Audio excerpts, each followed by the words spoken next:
Hello, welcome to the Smokers Lounge podcast. My name is Andy. Unfortunately, Alexander are not here today, but thankfully we are joined by Omeed Al-Omary, uh, who is studying journalism, I believe.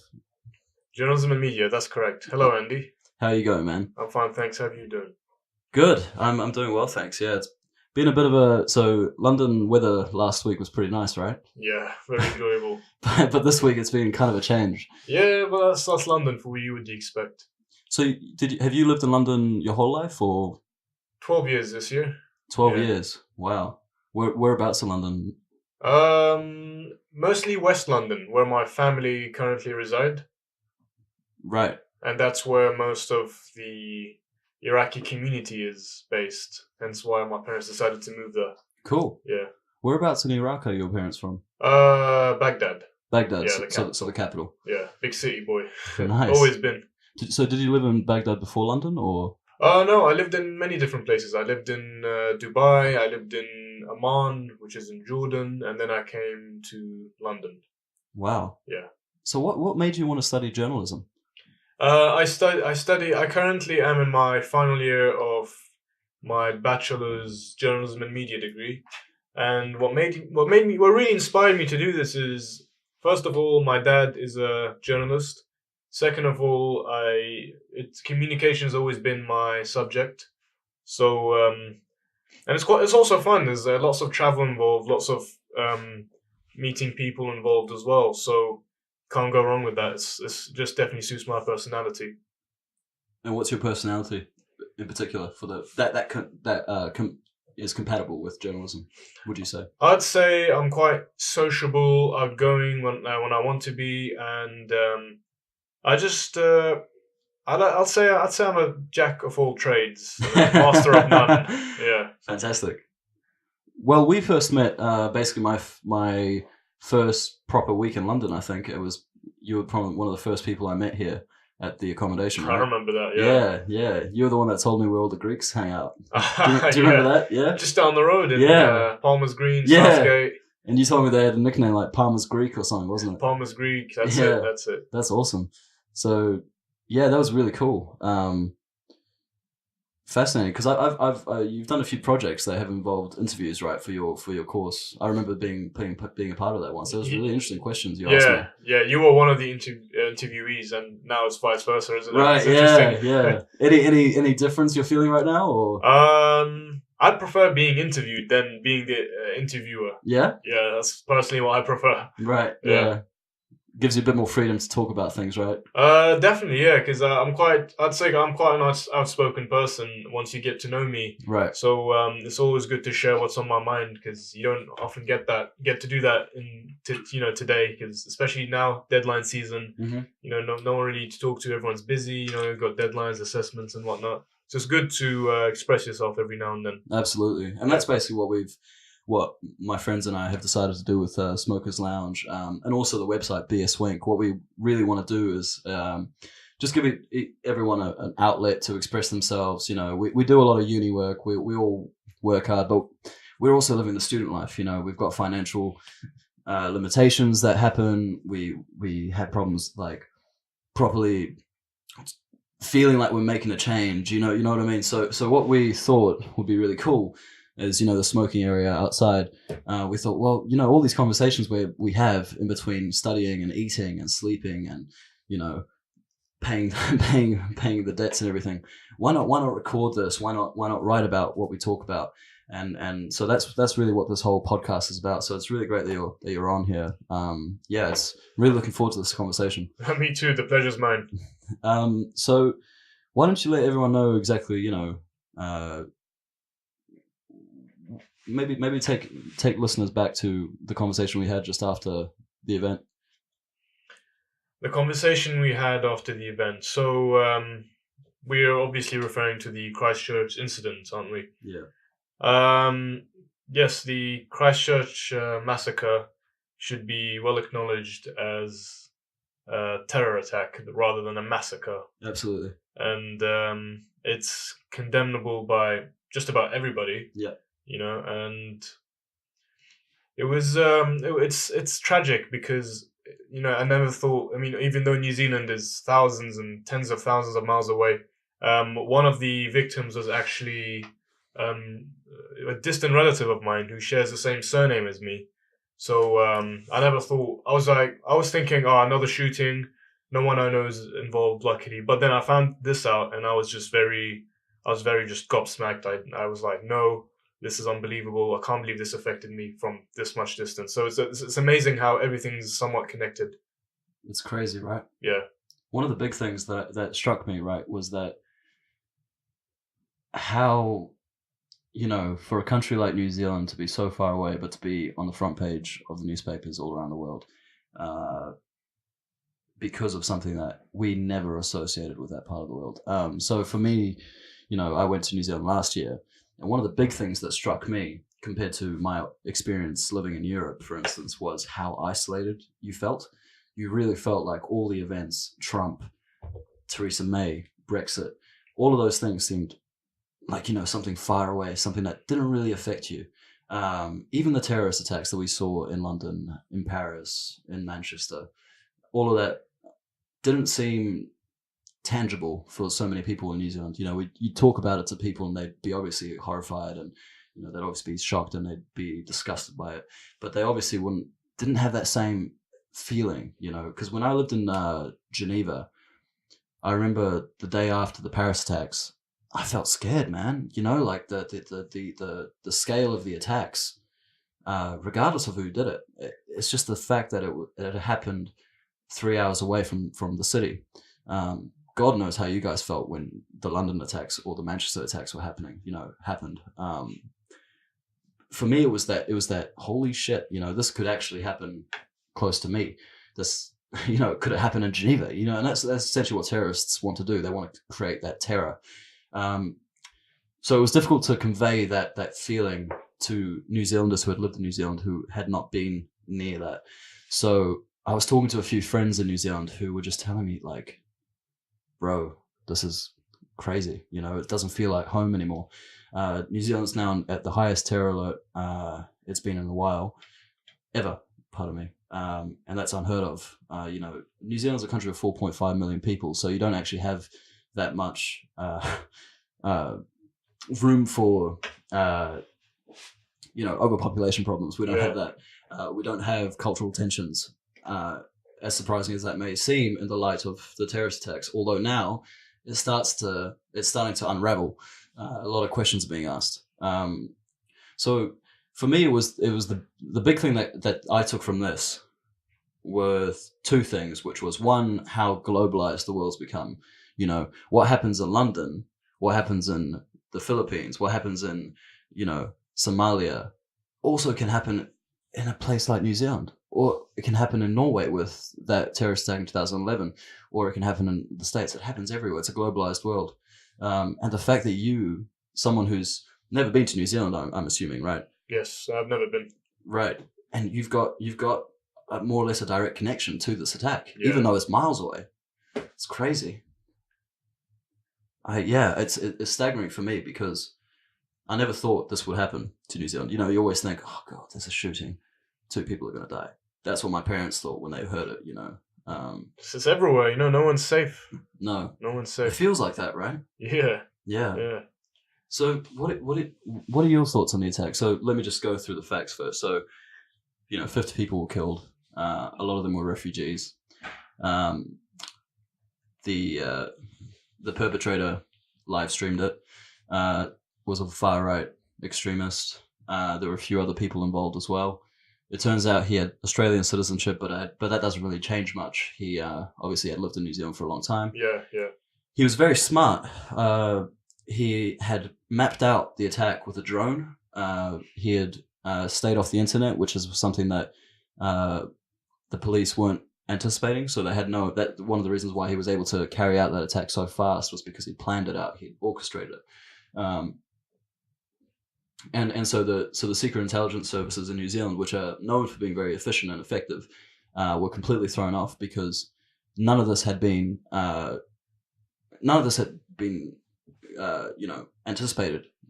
All of it had just occurred under the radar, and it seemed to be kind of like an old school approach. They did it underground. They didn't go on the internet. They only took out money. He'd got an inheritance from a relative, which is how he afforded a lot of his weapons. And it also raised, big questions on gun control and everything. But, obviously the response has been overwhelmingly, in support of the Muslim community in New Zealand. Lots of condemnation has been placed on the attackers and the attacker, the primary attacker. But what was your response? What was your initial reaction? What did you think? Well, first of all, he's not even a Kiwi. He's an Aussie, so he wasn't doing the country a favor. And second of all, what does killing 50 innocent people at their place of worship while they were worshipping going to change about the immigration situation? And besides, New Zealand doesn't even have that many immigrants, nor does Australia, because of the point system. And so what would that really change? What was he thinking? Like, what was the point of all that? Killing innocent people just to, I don't know. I don't even know what he was trying to prove. I don't know what this guy, like what this guy's history is. But what really, really irritated me is how the media, in one of the articles, that said, how did this innocent little blonde boy go from this and that into a mass murderer? Really? Is that what? Where did you read that? What? I think it's definitely a British tabloid. Are you It's serious? definitely a British tabloid. Yeah, I saw that. It was all over the internet. It's just like what? What? Okay, first of all, the little blonde boy. Like, is the blonde really necessary? Well, It's irrelevant. No, it's irrelevant. Okay, you don't need to let us know that he's blonde. Second of all, you're basically sympathizing with the killer about how he was this faultless child. Yeah, trying to humanize him in a way. Yeah, get people to empathize with him. Yeah, exactly. It's just I find it very disgusting, and you shouldn't humanize a killer. That's who he is, and hopefully, justice will be served. I hope, but honestly, I just don't think a prison sentence is enough. Honestly, it's not enough. Well, yeah. I mean, I don't want to add to your frustration, but I just read that that there's going to be an investigation on his mental health issues, which for me was like, what? Are you serious? They always do that. I'm telling you, every single mass shooter who happens to be of the Caucasian sort, they always just put him down as psychotic or sociopathic or something. It's just like, what? Because he doesn't represent all whites. He does not. No. But you get Muslim shooter, and it's like, oh, Islam's crazy. Yeah, exactly. That's or it's like some black guy, and it's like, oh, this racial tension that they're raising and stuff. Yeah. We should look at things. We should look at people and mass murderers as humans and not representatives of a race or a religion or creed. Right. Yeah, it's crazy because it has been evident over the last half decade that the far right has been on the rise. In the States we had Dylan Roof, who was a young white guy, southern one of the southern states, big supporter of the Confederacy, had a manifesto basically listing his reasons for hating black people. He said something about the fact that it's scientifically proven that they have higher testosterone, so they're more likely to rape people. They're violent and all that. And so he went into this black church and shot everyone. And the whole discussion was, again, he's just a mentally deranged kid. He's not evil, malicious person. When really he is. He was representative of a movement that we saw later on in the neo-Nazi rally in Charlottesville. Yeah. Sorry, Dylan Roof shot this, did his whole thing in Charlottesville was the rally. Sorry, Charleston, the Charleston I think shooting. it was in North Carolina, if I'm not mistaken. I think so. Yeah. Yeah. So it was a big, this has been happening for a while, and actually we could trace the far right, the Islamophobic, this whole movement back to 2000 and I believe it was 2010. when Anders Breivik, the Norwegian mass murderer, went ahead and, pardon me, when Anders Breivik went and shot all these left-wing volunteers after publishing a manifesto, I forget the name, but essentially outlining the white genocide movement, the crux of it, which is essentially saying that, you know, the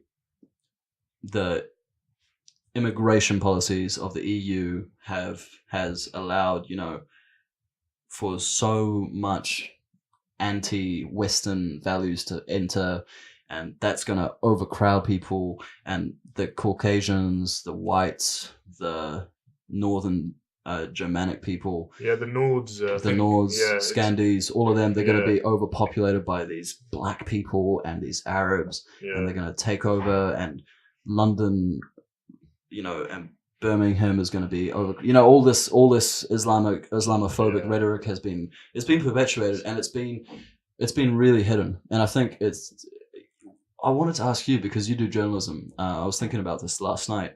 What do you think? How do you think the media has? What do you think needs to change with the media in order to represent this properly?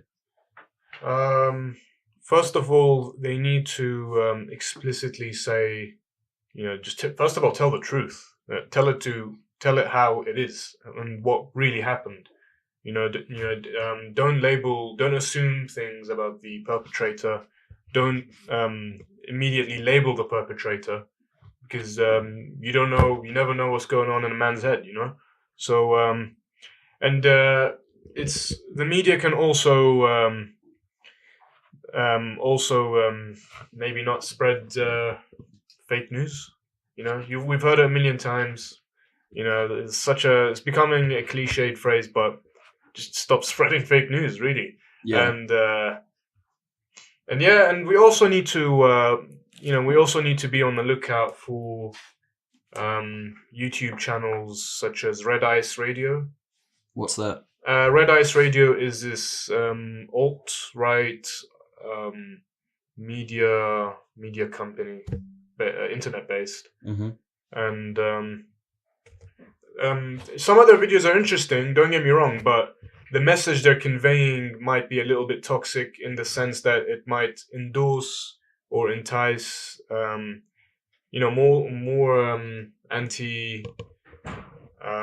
racist hatred and discrimination and xenophobic sentiment.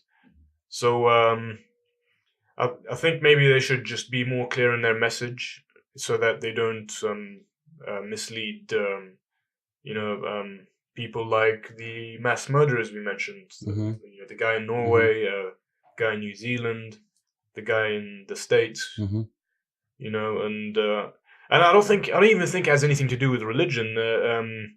The alt-right doesn't mean conservative, and conservative doesn't mean alt-right. They're two different things, you know. You can be a conservative, but you don't have to be alt-right. You can be alt-right, but you don't have to be a conservative. So, and the alt-right aren't religious anyway. I think that's the conservatives mostly. So people tend to mix these two factions up often at the times. But people also need to know, and the media needs to know, that these two factions are actually different. But the shooter was definitely alt-right, and they tend to adopt more of a I'd say white supremacist sort of perspective. Conservatives, anyone can be a conservative. You know, it doesn't matter what race you are or where you're from. You know, you could say some Muslims are conservative, some Christians are conservative, some Muslims are not, some Christians are not, so on and so forth. What do you think needs to significantly be portrayed in the media in order to avoid, because, you know, what you're saying is great, and I really do agree with it. You know, it's evident that, you know, we get inherent bias. We read newspapers that we agree with, and we discard newspapers that we know are associated with, you know, let's say conservative values, and we're social democrats, or, you know, you're a conservative and you don't want to read The Guardian because that's social democratic values. What do you think needs to be done in order to widen the availability of these media outlets, so that more people get to consider the other side, but in order to educate themselves rather than politicize their opinion. So for me, when I read the news, I usually stick to one source, or I cross-check with another source that I agree with, inherently biased and all that. But I do try to look at, conservative The other outlets. side? Yeah, I consider, I listen to the Ben Shapiro show sometimes just to get a take on what's the conservative view on this point. Yeah. What are they going to say? Yeah. And then I look at another more left wing and I think, oh, okay, that's interesting. And then from there, I kind of take an approach. How do you think media, the nature of media at the moment needs to rebrand in order to avoid people taking the choice to voluntarily go to another? Instead, just look at one source and get the different perspectives from that one source. What do you think needs to be done there? Well, Andy, you're asking the right person because I'm a centrist, meaning I'm moderate. So I'm both. Mm-hmm. I try to balance as much as possible, left, right. You can't be too much of the other. You know what I mean? Yeah. Because last time someone was too much of the other, we had either Hitler or Stalin, and they killed millions of people. Right. So we need a balance here. Yeah. Can't be that. You can't be this. You need to be both. Mm-hmm. Try to be both. Mm-hmm. It's fine. I respect people's opinions and views, but I think. Yeah, it's definitely in order to understand people, just watch their media. Mm-hmm. If you want to know what Arab culture is about, what it really is about, watch our TV channels. You'll understand us more. And really, it's not that different from Western TV. Mm-hmm. Like, trust me, we even had Arab The Voice, Arab Idol, Star Academy, which is basically more or less Arab Big Brother, so on and so forth. So we had all of this. I think the media should definitely just be honest, and stop spreading too much negativity, because negativity is what really divides people. And I know negativity is what makes news. I get it, because people don't really care about the positive stuff. Yeah. It's that old German saying, Schadenfreude. I don't know how you say it. It means laughing at others' misfortune. That's why the news is always so negative. That's why I stopped reading the news, because it tends to be just puts me in a bad mood. It does. It does. I know how you feel. And it's also about the ratings, right? It's all very corporate media at the moment. So everything that is published seems to be a lot about what's gonna get the attraction. What's the clickbait title? How can we phrase this so we get more viewers, more readers, more listeners? And it seems to take away from the point, which is that I've always seen the media and journalists particularly as a medium between expert fields, those being fields that the normal person have little to no understanding about, and the regular person. And the journalists and the media role is to relay what those people are saying in a more simplistic, clear, factual way, so that the normal person can understand what's going on in the world. And it seems now what you've been saying, that you're saying needs to be changed, is that the media is really politicizing. Oh, a study's come out that the more there's I don't know, let's, for the sake of argument, say, like, if you grow up in a war-torn country, the more likely you're going to be a terrorist, let's say, when really the study is not saying that. The study is saying something completely different. Or it could be, I was told a story by someone who used to work at The Guardian, who'd said to me that during the 1998 World Cup, he had been sent as a field reporter.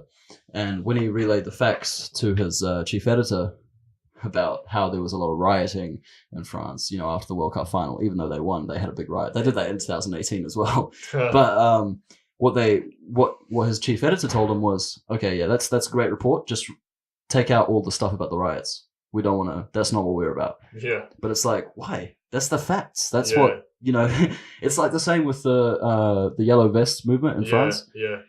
That was going on for like a month before it started turning up on the BBC. Yeah, I know. It's ridiculous. Everything is just becoming politicized. Mainstream news, you can't trust that no more. Yeah. Because everything has to have an agenda. Everything has to be either left or right.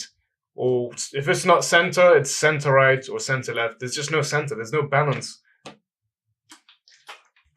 It's a real shame as well, because we're in the age of information technology, essentially, and we've got so much access to different types of information, albeit music, cinema, theater. The fact that we can have a podcast is because of information technology. We've learned how to do this because of the information out there on the internet. But that's also a downfall because there's so much information. Where do you start? Where do you start, right? Yeah. It's also ironic that despite all this information available to our disposal, people still believe the media. I mean, you can access alternative news sources if you like. Yeah, it's scary, and also the media perpetuates issues that make it seem like it's bad. Going back to what we were saying about how they spin things for their own agenda and everything. Sensationalism. That's exactly. It, yeah, and so that's a big. I think that's one of the big things. These alt-right networks that happen on the internet that perpetuate hatred towards Islam or something like that. Obviously, is going to attract a lot of people. Like the killer. Yeah. What I like about this conversation we're having about that guy is we're not mentioning his name, and I like to not mention his name, even if you know it, just because we don't want to humanize this guy. He's he's an evil guy. He doesn't deserve the attention exactly, he was trying to get. Exactly. And the attention should really be on the victims, which is ironic because, believe it or not, I have a hunch, and I'm not gonna totally verify it because I'm not sure if I'm allowed to be saying this. But, okay. But let's say it's fine. a hunch. I don't judge. Let's say it's a hunch. I'm open. Yeah. It seems that the secret intelligence were more focused on doing background checks on the refugees in the mosque than it was on the shooter. That's because of maybe it's because of the occurrences that have happened in Europe with the attacks. Maybe it's because they're doing it for national security and stuff. But that's a big issue as well. Why were they focusing on the refugee? Why? What's the point of that? How? But then it's like we're in a globalized world now. So who do we know is an evil mass murderer, and who do we know is just a normal person? And it becomes a very difficult situation to dissect because there's so many different variations.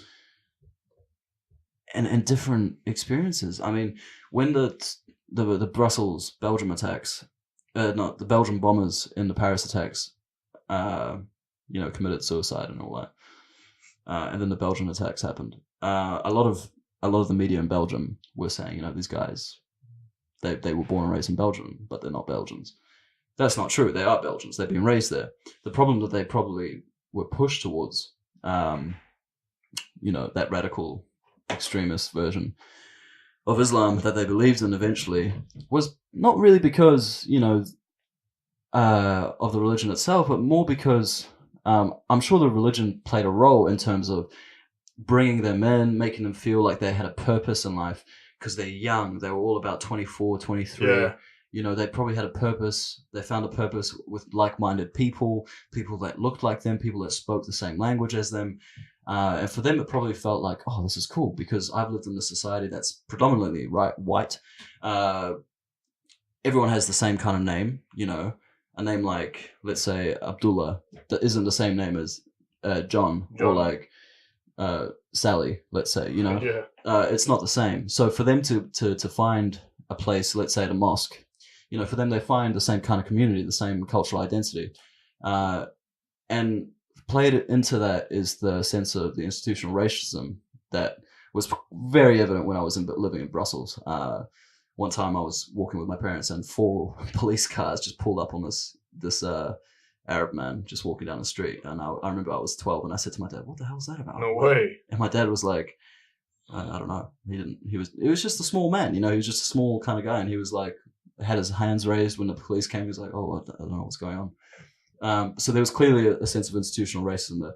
So when it came out that these 2 had been raised in Belgium, they weren't actually refugees from Syria, which is what the assumption was. A lot of people were quick to say, oh, well, this is a case of immigration being a problem.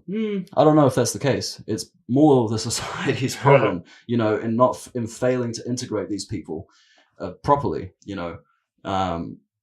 and I feel that when there are way more steps than we know at the moment, for sure.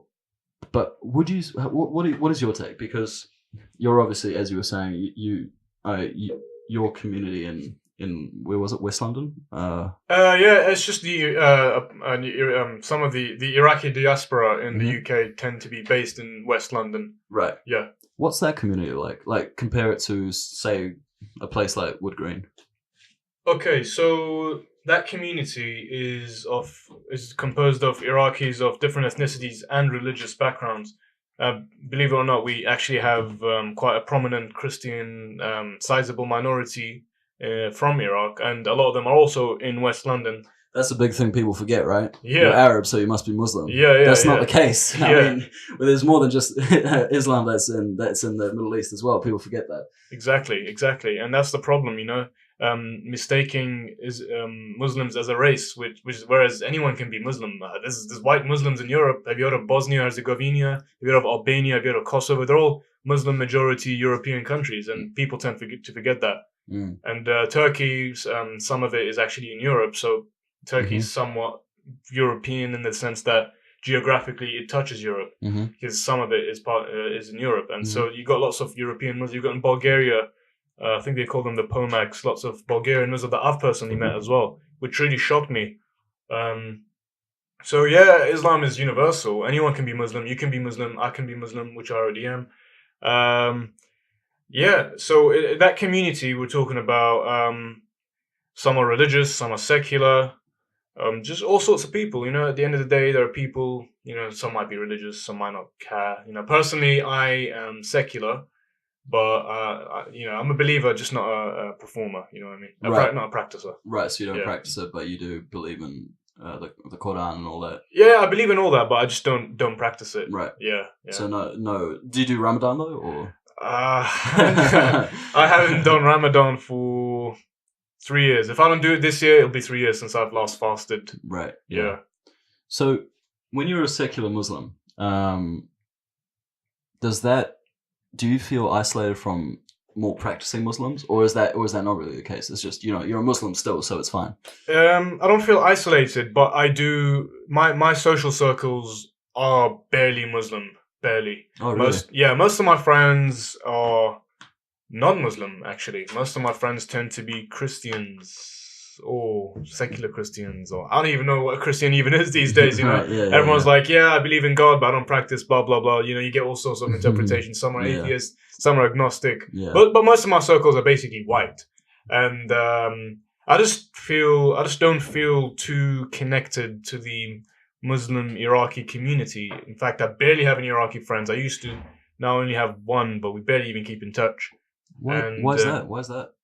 I just I guess it's just vibes, It's you and your vibes, and it depends on you as a person who you really vibe with. And I tend to vibe with Westerners and Eastern Europeans more often than people from my background. What's that? What would you say is it because of shared values or shared understanding of the world, or is it because you've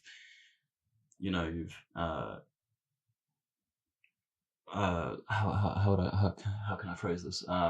Is it because you share some beliefs that they have that is different to what you believed with the Iraqi community here? What do you think it is?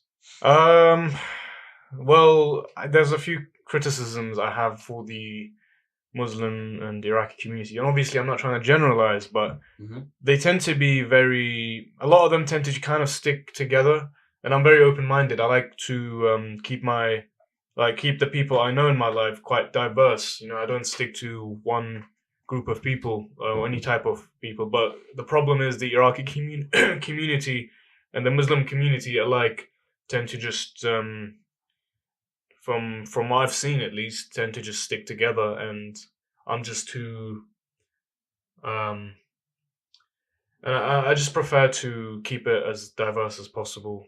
And also, it's also because I think it's about the chemistry, really. That's what I think.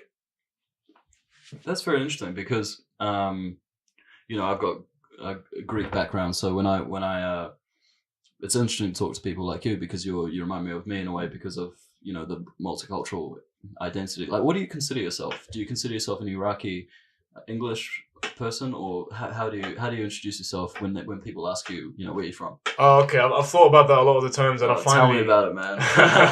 well, I came to the conclusion that I am British, but by British, because British is not really an ethnicity. It's just referring to people who live in Britain and or have British citizenship. So British is not a race, nor is it a nationality. It's a geographic term, demonym. So I'm British by paper, because I'm a citizen of this country as well. I'm also Iraqi, so I'm British Iraqi, because I'm a dual national. But then again, Iraqi isn't a race or an ethnicity either. It's just a nationality. For example, New Zealand is not a race; it's a nationality. Exactly. Yeah, exactly. So I identify as a British Iraqi, a British by nationality, Iraqi also by nationality, and Arab by ethnicity, and Muslim by religion. Wow. Yeah. Yeah, I know how you feel, man. It's taken a while for you to come up with that, I guess, right? Yeah. I finally know why I wouldn't say I'm English because I'm not ethnically English, so I can't say I'm English. I'm British, not English. Right. Yeah. Why would you say you're not English? Like, what do you? Why? What's preventing you from saying that? Well, because to me, being English is an ethnicity. Anglo-Saxon and whatnot. White. That to me, what English is. You can be British in English, but you don't always have to be British to be. You don't always have to be English to be British. The way I see it, you can be Welsh, you can be Scottish, you can be Northern Irish. That's the way. If you inhabit the island of Britain and have nationality of the country, then you're also British. That's really cool. Yeah, it's interesting because when you get people like living in the United States who come from let's say Kenya or China or North Korea, South Korea, or Iraq, yeah, or Greece or Italy, or Colombia, anywhere, right? It's the same in New Zealand, same in Canada. It's a country of ideals, right? It's a country that doesn't really have an ethnicity, right? So you can really say I can really say I am a New Zealander, even though my name may not be Anglo-Saxon enough for some people. Yeah. But I can still say I'm a New Zealander wholeheartedly. But I do find it difficult for me to identify as a Greek or as a Colombian or as a New Zealander fully, mainly because of my upbringing, but also it's different, right? Like it's difficult to really feel, unless you really take it upon yourself to integrate, to forget about your roots, to forget about where your family has come from, and just focus on being a part of the environment that you've been raised in. It's really difficult to let go of all those, the things that anchor your family, your language, your religion, your ethnicity, all of that. It's very hard to forget about, unless you just want to forget about it and do it and just, say, oh yeah, I'm English. But you see, that's the point that I'm trying to get at. You can't say that with English. It's very difficult to say you're French, or if you're English, it seems, for a lot of people, because French, that people French are white, right? That's what you think. Yeah. But it's changing now. You see the French football team now, predominantly, a lot of the players come from former colonies of the French Empire. Yeah, Morocco, Algeria. Yeah.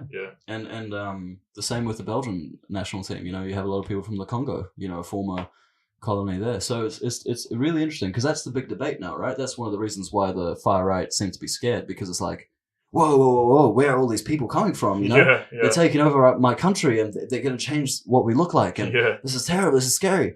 I don't think it's scary at all. I think it's just part of being part of a globalized world. Obviously we need to have a process, right? People need to, the freedom of movement needs to be available, but it needs to be done in a way that's controlled, obviously. Of course. Controlled not in, obviously, when they come through, they have to go through process. But the problem is, for me, I've always found that immigration in Europe, as far as I've seen, because that's more where I've seen it,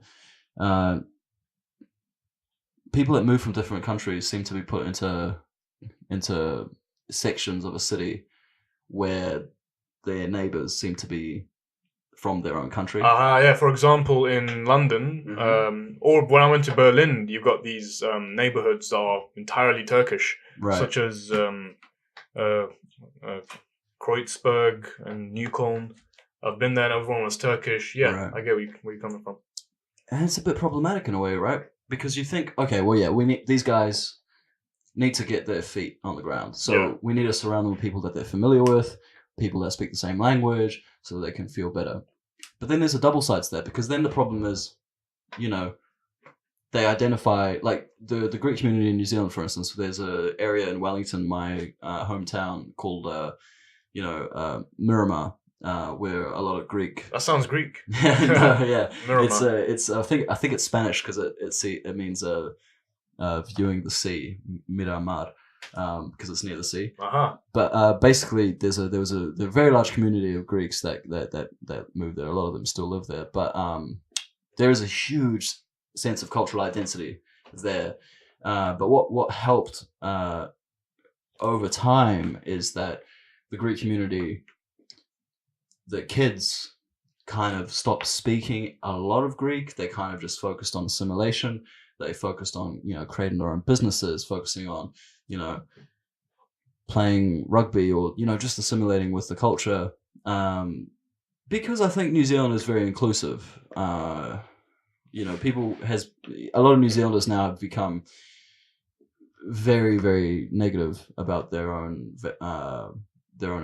inclusivity. A lot of times New Zealand's been priding itself on being an inclusive country, and now with the terrorist attack, it's being questioned. But I still think it's very inclusive, and in comparison to other countries, racism is very, very minimal. When you're in New Zealand, though, I'm sure racism is there. Don't get me wrong, but it's much more minimal than it is in comparison to, let's say, Australia, which is absolutely abhorrent, the things that go on there. But the thing is, when you go to a European country, assimilation is very difficult. I don't think governments are very willing to take into their own hands the assimilation process for people that don't speak the language of their country, don't really know the cultural distinction. Because if you've grown up in a place like Iraq, let's say, coming to a place like England, it's a huge shock. You've taken a big risk to come. So what do you do when you arrive? The best thing is to just keep talking, to your neighbor who's Iraqi as well. And stick with him and hang out. It feels like you're back in Iraq in a way. It's and that's obvious. That's what you want to do. But yeah, what's your opinion on that? Do you think that's the right way? Like, obviously you've gone through that and you've come out with a very open mind. But do you think a lot of people come out like you? No, actually, most Iraqi youth who I know tend to just keep to their own people. And I don't think that's very healthy. I think they should be a bit more open-minded in getting to know people from different backgrounds. But the problem is that I used to be like that as well. I used to just stick to Iraqi people and whatnot. And then I realized maybe this isn't my sort of crowd. You know what I mean?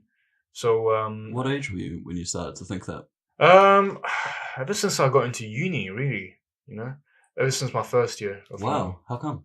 Because my high school and sixth form there's lots of Iraqis. I used to spend time with them, and then I realized we just didn't get along that well. You see, we had different aspirations in life. Most Iraqis, what they want to do, they want to be either doctors, lawyers, engineers.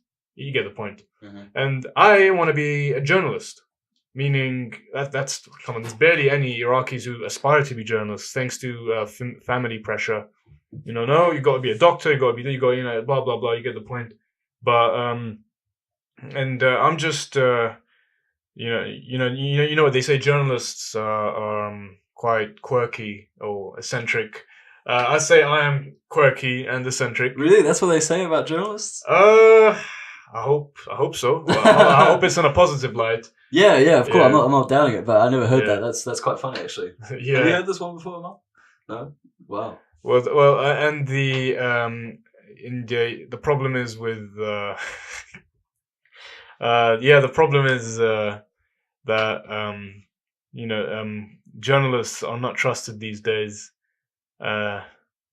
But you got to keep in mind that journalism is also a social science, and social scientists tend to have those connotations I've mentioned earlier as well. Of course. Yeah.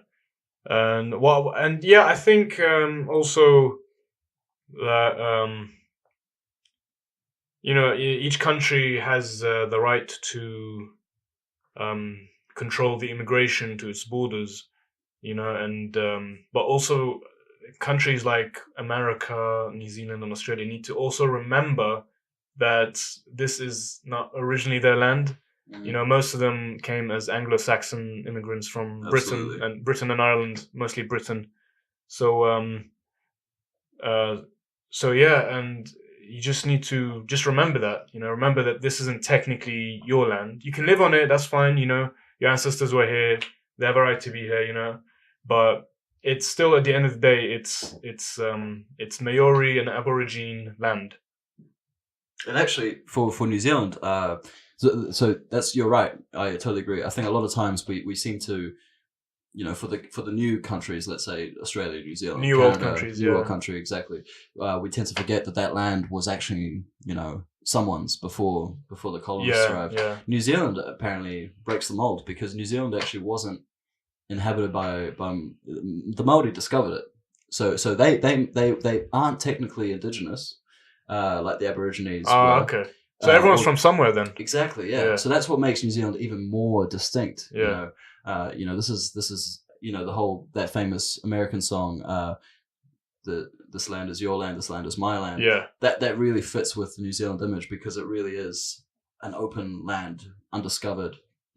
Really is somewhere where you go and you can be, you buy into the values of New Zealand, which is you work hard, you turn up, no excuses, all of that nice stuff that a lot of people like to think they do, but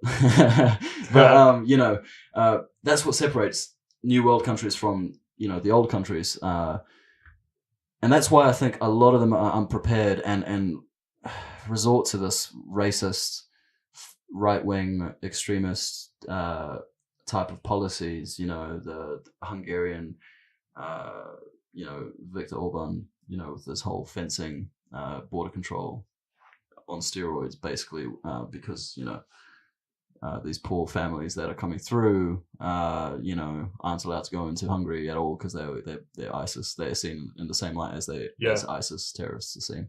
So that's a big that is a big problem for European countries, and we're seeing that now with the United States. But the United States is different, because obviously there's an institutionalized racism that occurs there, and that's a bit controversial. I'm sorry, but that's a fact. But yeah, I'm interested to know, though, from your perspective, why. What were your thoughts on the Brexit campaign? The Leave campaign had this big thing about border control, border safety. What did you think of that, about that? I think immigration. I mean, first of all, the UK is quite a crowded island in its own right. It's not a big island. It's a big island, definitely, but it's not big enough to fit 66 million people, 67 million people. So I get it but at the same time, I'm a bit stuck in between two worlds. I didn't know whether to vote Leave or Remain. I was just really confused, because I was getting false information. I was this and that, and the problem is that there's plenty of jobs in this country, but at the same time there's a lot of competition. So I think what the government was trying to do was prioritize jobs for the citizens of the country, and because remember, bear in mind, we're getting a lot of skilled workers from the EU as well. So Brits have to compete with skilled workers from the EU, and not just the EU, from all over the world. Exactly, yeah, like skilled migrants. Migrants, and if they're skilled, let them have the job. Immigrants, sorry, yeah. Yeah, but migrants, or whatever the term is, yeah. I think migrants tend to be migrating from one place to the other in the same country, but I think immigrants is more like international, country to country. Right, yeah. While refugees are those seeking asylum. Yeah, refugees and asylum seekers, I think they're used interchangeably. But what was I going to say? The way I see it, if there's no one to do the job, then get a foreigner to do it if they're skilled. But if you have a Brit who's skilled and a foreigner who's skilled, I think the job should go to the Brit who's skilled, because at the end of the day, this is Britain, and citizens should be prioritized. And I'm telling you, as a British citizen, I've came a long way to get this citizenship. We had to go through hell, me and my family, and then if I was to apply to a job, and there was another competitor from a foreign competitor. I'm foreign myself, but I'm by paper I'm British, right? You're a Brit now. Yeah, I'm pretty much a Brit now. And if there's a foreigner with the same exact skills, I would be very upset if the foreigner got chosen, because at the end of the day, I'm a citizen and I think I should be prioritized as well. But at the same time, if there's no one else to do the job, get the foreigner to do the job. They're skilled. Let them have it. That's totally understandable. I think that's a reasonable point. Yeah. Amal was just explaining the residency marketing resident market labor test, which essentially notified skilled immigrants that they can take a job because they couldn't find a Brit to take the job. Yeah. That's very interesting, because if that has been going on before Brexit, then it seems like it was exacerbated, the whole, oh, they're taking our jobs. We've been sold a lie, and most people forget that a lot of Brits have no skill whatsoever. And but then they're taking our jobs. But there's jobs that you don't want to do as Brits. That's the problem. Yeah. Yeah. Where do those jobs go to? Yeah, exactly. Let these jobs go to someone who actually wants to do these jobs. Exactly. I mean, there's people in the EU starving, believe it or not. You might think EU is this and that, but there's still poor countries in mostly Eastern Europe. So, and if a country has enough wealth, distribute it. That's the way I see it. So when you when we talk about the idea of terrorism now, yeah.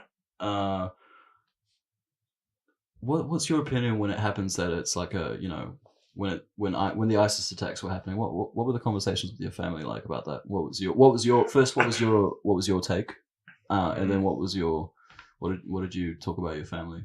What would your family think, if you want to share it? Yeah, sure.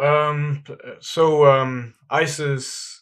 The way we saw it, we thought ISIS were Sunni insurgents, because there's lots of sectarian violence happening in Iraq. You got the Shias, you got the Sunnis. It's like Catholic and Protestant, you know what happened. And what are you? I'm a Sunni. Sunni. Yeah, so I'm in the 40. I think it's 40% of Iraq are Sunni. As of now, I think it used to be 50-50, or maybe 55-45. I'm a Sunni, and it's like, you know how you had in Britain and Ireland, Catholic and Protestant, you know what I mean?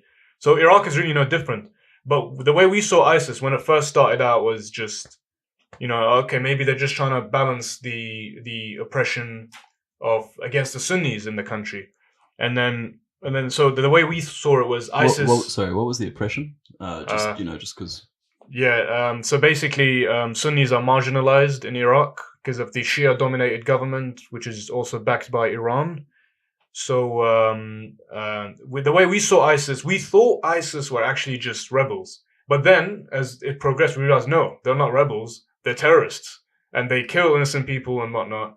And, all these massacres that they committed and all the atrocities. But initially, the way we saw ISIS was an evil, but at the same time, we thought it was a necessary evil in order to balance the Sunni Shia divide, in the sense. Right. So, like, to spread awareness about the oppression that the Sunnis were having and stuff. Yes, I feel like I don't ISIS cannot be supported, obviously, but it was the way I see it was a balancing act in the sense. Right. Yeah. Saddam Hussein, was he in the Sunni camp or the Shia camp? Saddam Hussein was Sunni, but he was not. He was a secular, right? He was secular, and he did not even like religion. He didn't care about religion. Right, yeah. Yeah. So when he left, it seems like religion started to come back. Yeah, that's the problem. I think religion is what really divides Iraq. Yeah, it definitely seems to. And obviously, I don't want it to go back to what it was like under Saddam Hussein, because we know what happened there. But it's interesting because obviously it doesn't help when you have the major powers of the United States and the freedom spread of freedom that obviously doesn't work at all when it's done militarily or through neoliberal kind of expansion. It's a huge problem now because it's been an issue for like 20 years now.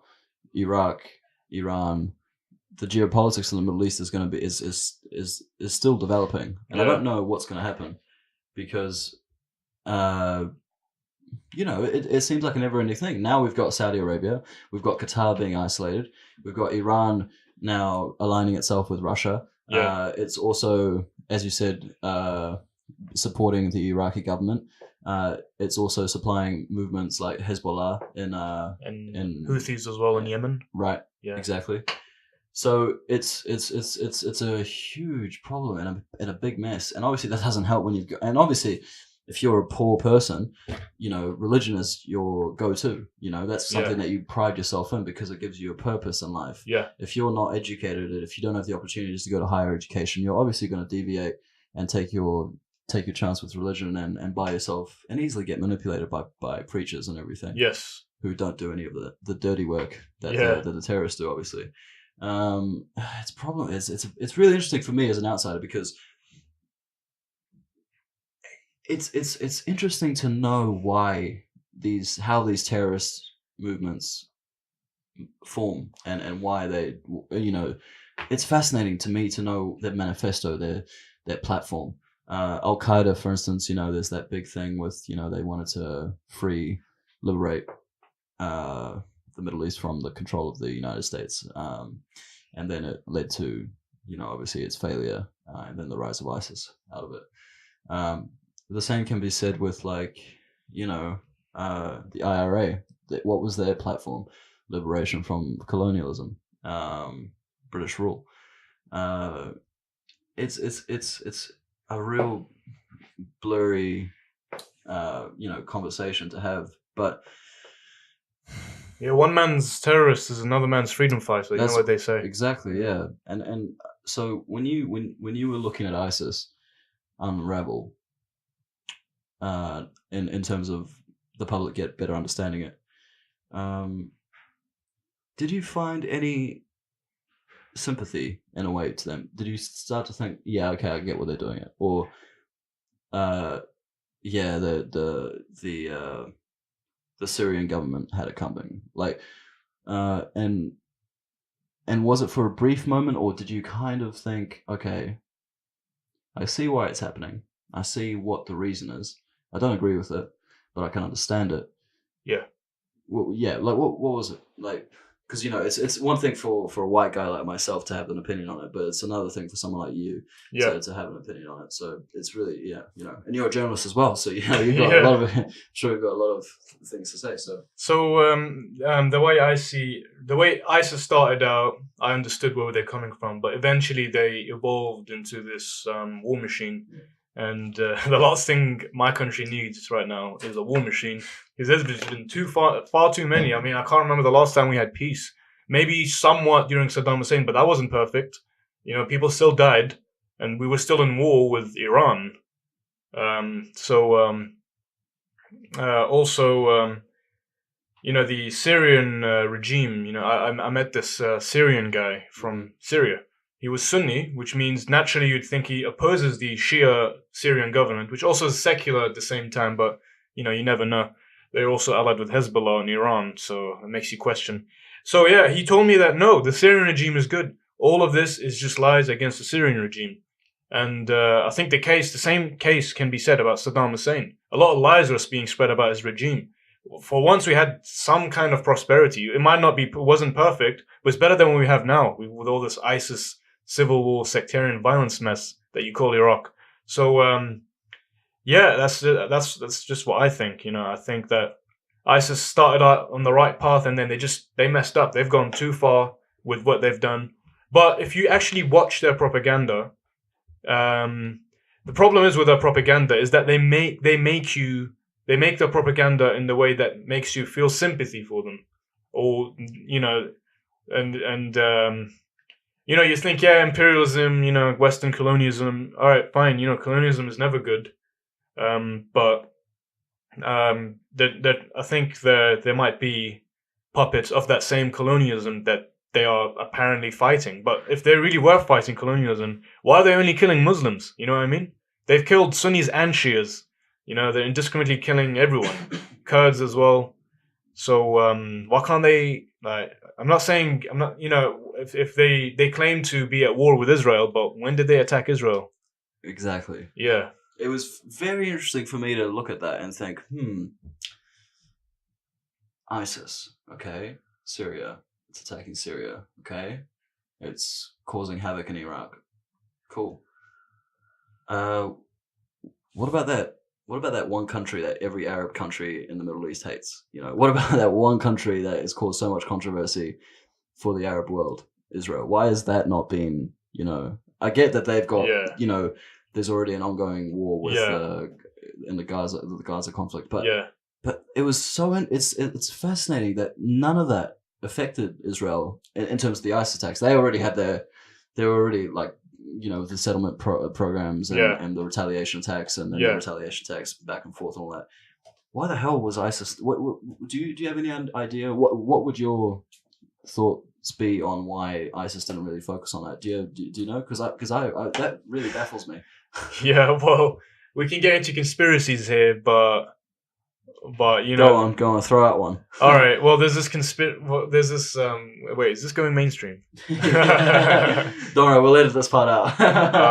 All right. Well, there's this conspiracy that ISIS is. You've probably heard it a million times that ISIS is actually controlled by Israel because ISIS actually Islamic State of Iraq and Syria, more like the Israeli Secret Intelligence Service, which is also ISIS. You know what I mean? Yeah. But personally, I don't mind Israel. I wouldn't mind, like, my uncle and my dad and I want to visit Israel. We don't mind Israel. We believe Jews should have their own homeland. But the Israeli government is the problem, and the things that they might or might not be doing to Palestinians, which could be exaggerated in the media. I don't know. I have no idea what's going on there, but I don't mind Israel's existence. Its existence does not bother me. I listen to Hebrew music. I've got Jewish friends. And I feel like Jews and Muslims are brothers. Jews and Arabs more like ethnically, because Jews are ethno-religious. And they're related to Arabs. They both speak Semitic languages. That's what I was, yeah. Yeah. I don't mind, I like Jews. I don't mind Israelis. But the government, I'm not sure about the Israeli government. But, that's what I've got to say. Funny, because Israel is just around the corner from ISIS territories, but they would even pass through. Yeah, it's weird. It's very weird. I've heard a lot of conspiracies like that as well. I heard that, obviously you hear the ones where the leader of ISIS, Abu Bakr Baghdadi. Yeah. He was actually a CIA agent, and this is all staged. Mossad, yeah. And the internet has got all these lunatics posting up photos of this guy. It's clearly like, I don't know, it's just all conspiracy theories for me are just they're very entertaining and really like, oh, that's an interesting point, actually, I gotta think about that. But a lot of the time it's just smoke and no gun in a way.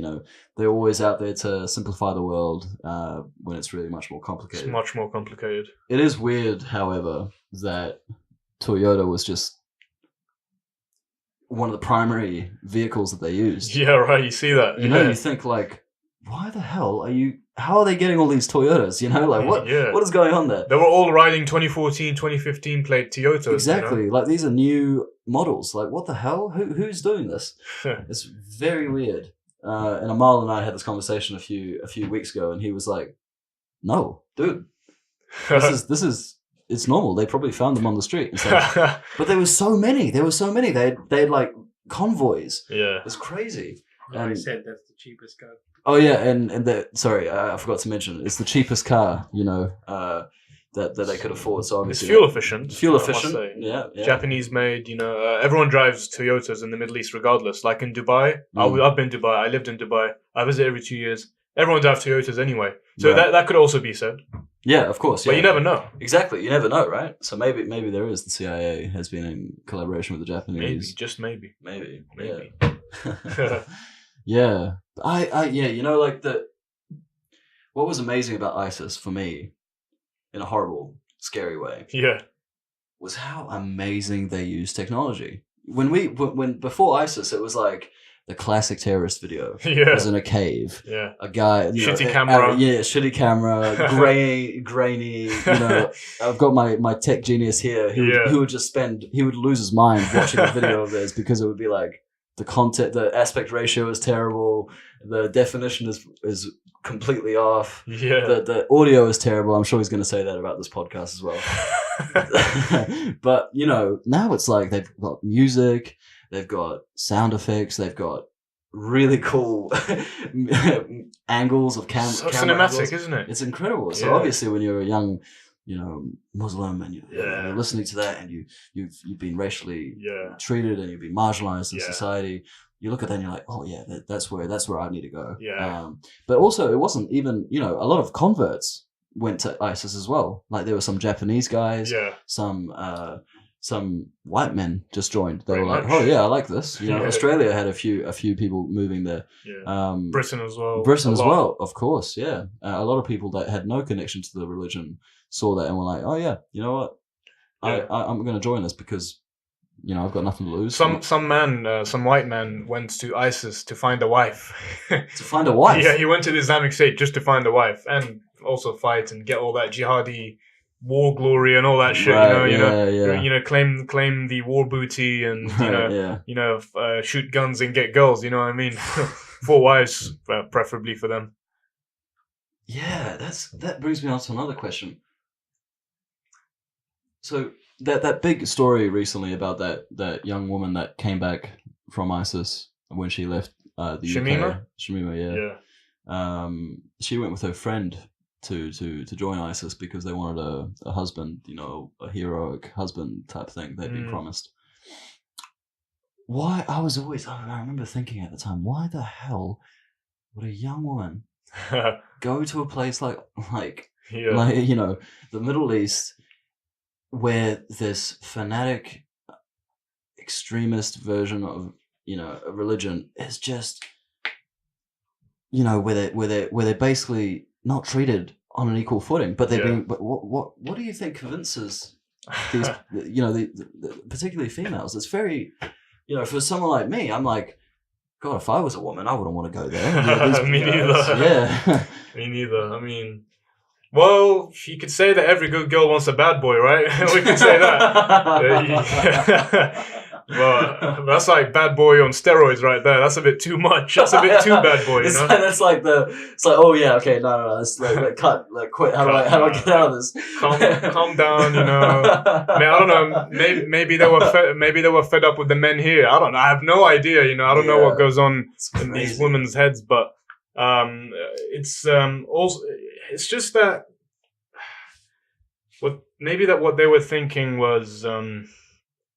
They might have also been brainwashed by the media, because don't get me wrong, ISIS propaganda is, I can't believe I'm saying this, actually beautiful. ISIS propaganda, the way they made the videos, the way they edited the music is very amazing. Effective, very effective. You've got to give them credit for that. Yeah. As a journalist and a media person, I can actually admire what they have produced, even though it's condemnable in the sense that, of what they've committed. What their messages is it? Yeah.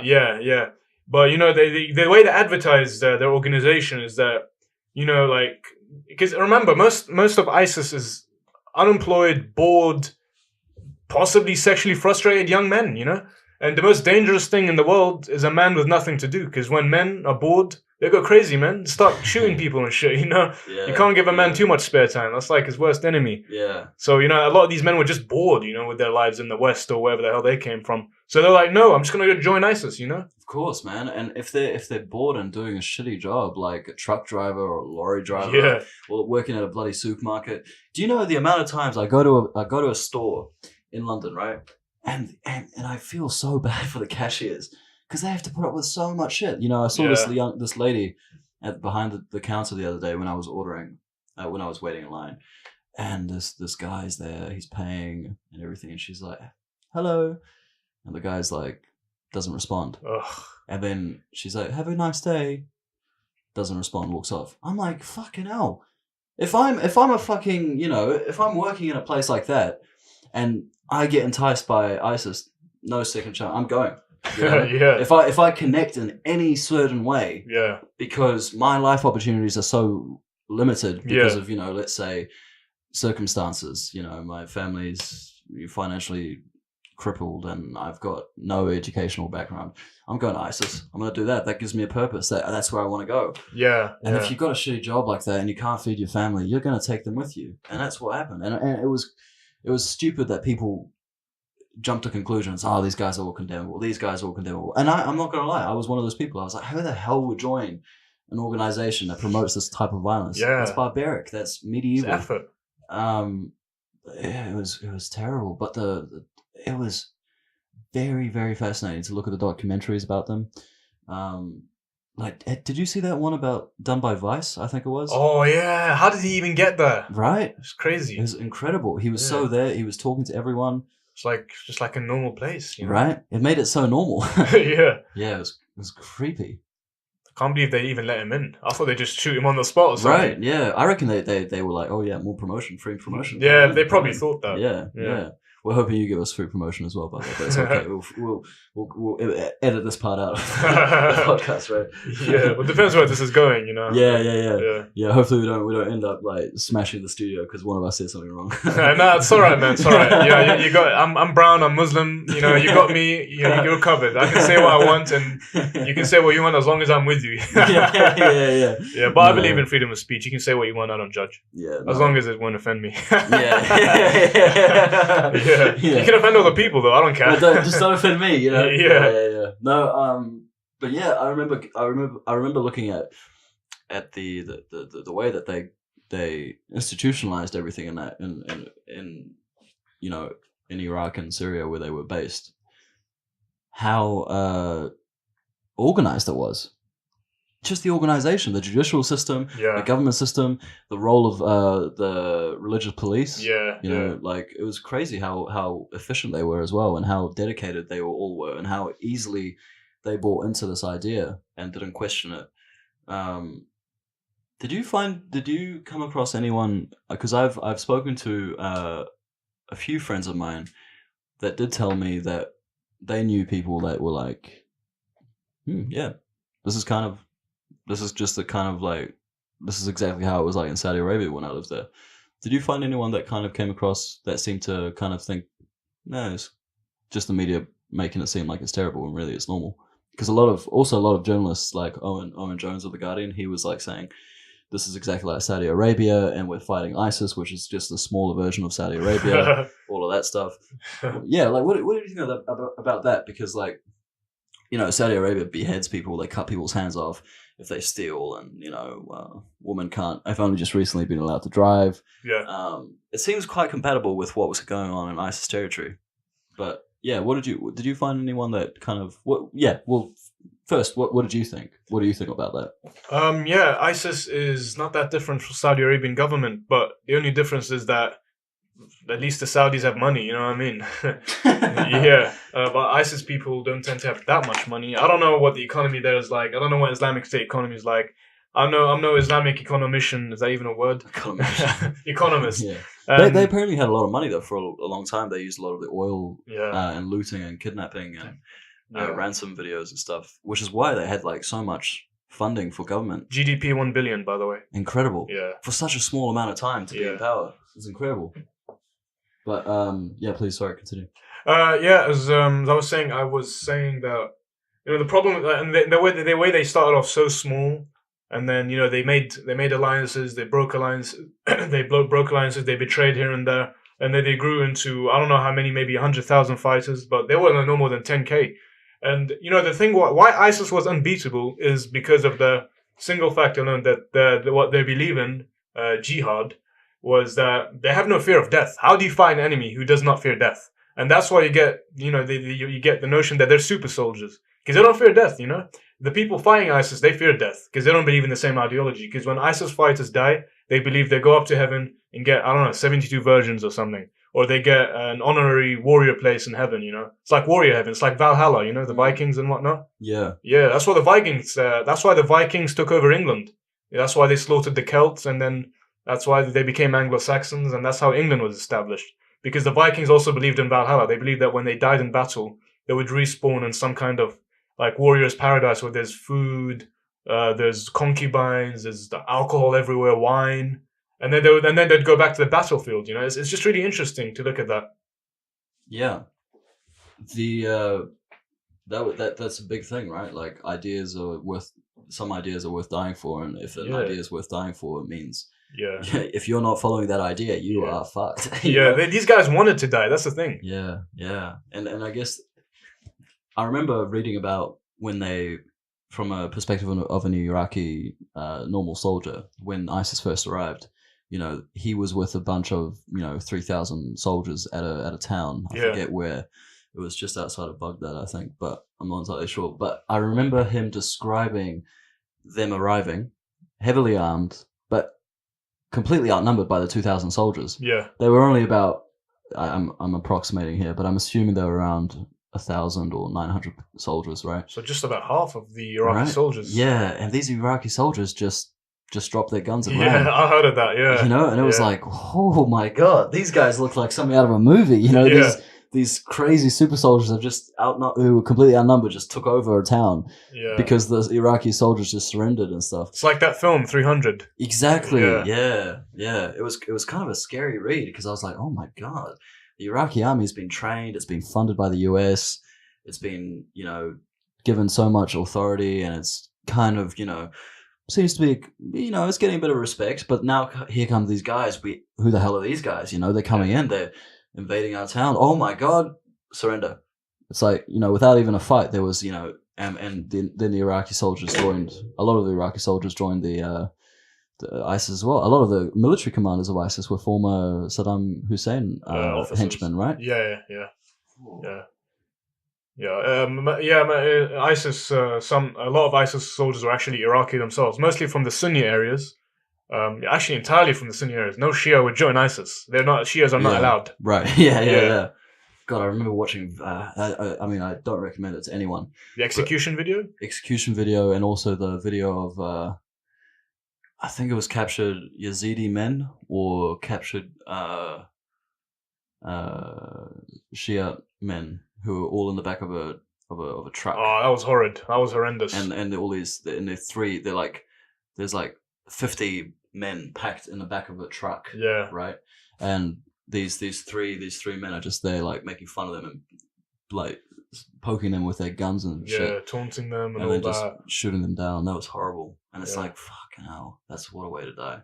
Yeah, they were just like taking like lambs to the slaughter, They were herded like cattle, and then they were just killed, Exactly. And so when you see all that unraveling, right, and you're going back to what we were talking about earlier with media inherent biases and all that, if you're a white guy, living with white people in a small town in New Zealand, Canada, Australia, wherever, and you're seeing all of this on the internet, you're reading media reports like, Angela Merkel has opened up borders in Europe and the Islamic invasion has begun.